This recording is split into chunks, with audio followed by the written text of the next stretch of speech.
Selamat datang kembali pemirsa. Selamat bergabung dengan channel Putut Al-Huda. Bersama saya sendiri Putut Al-Huda. Dalam beberapa menit ke depan saya akan membawakan berita terhangat terupdate di hari ini, yaitu politik dan artis. Silahkan tonton video ini sampai selesai agar tidak gagal paham.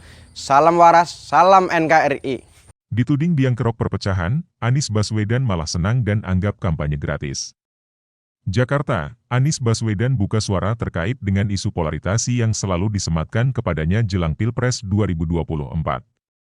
Dirinya tak begitu paham mengapa bisa sampai dianggap sebagai penyebab perpecahan hingga maraknya politik identitas. Namun walau begitu, dirinya merasa senang setidaknya hal tersebut membuat namanya santer dibicarakan. Apalagi mantan Menteri Pendidikan tersebut disematkan sebagai oposisi dari Ganjar Pranowo, dua polar yang berbeda. Jadi dalam politik, ketika sampai ke tahap pemilihan dan ada dua pilihan, pasti ada dua polar. Terus kenapa jadi takut ada dua polar?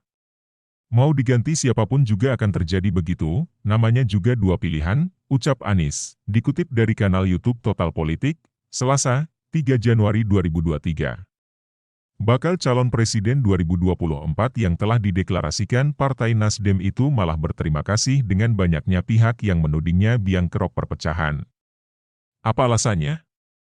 Justru saya merasa ini adalah kampanye gratis. Terima kasih, nama saya disebut terus, seloroh Anies.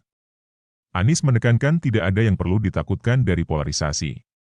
Sebab polarisasi merupakan bentuk perbedaan pilihan biasa, apalagi karena situasi ini hanya tergambar di dunia maya. Ada fasenya. Ada polarisasi, bila dibiarkan terus akan menjadi friksi, dari friksi jadi konflik, kalau konflik baru pecah. Jadi, ada fase, jelas Anies. Di kampung-kampung, memang, pada berantem? Enggak tuh. Yang berantem di virtual semua, di grup, di sosmed. Di masyarakat biasa-biasa saja, semua bekerja dengan kegiatannya. Nah di mana pecahnya, lanjutnya. Anies menyayangkan narasi setiap perbedaan pendapat akan menimbulkan polarisasi dan perpecahan.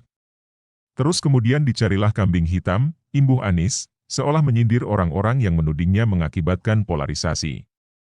Menurut Anies, polarisasi sejatinya tidak perlu dikhawatirkan karena pasti terjadi di negara manapun terutama menjelang pemilu. Yang penting siapapun yang terpilih maka dia harus membawa kebijakan yang menyatukan, kebijakan yang membawa manfaat bagi semua, kebijakan yang tidak diskriminatif, kebijakan yang memberikan kesetaraan kesempatan kepada semuanya. Sehingga efek dari pemilu itu adalah ditetapkan garis baru pemerintah, orang baru pemerintahan, bukan hukuman kepada yang memilih, ungkapnya. Pemerintah yang terpilih juga bertanggung jawab untuk menjaga supaya polarisasi yang terjadi tidak melampaui ambang batas hingga berbuntut perpecahan, warta ekonomi, Fajar.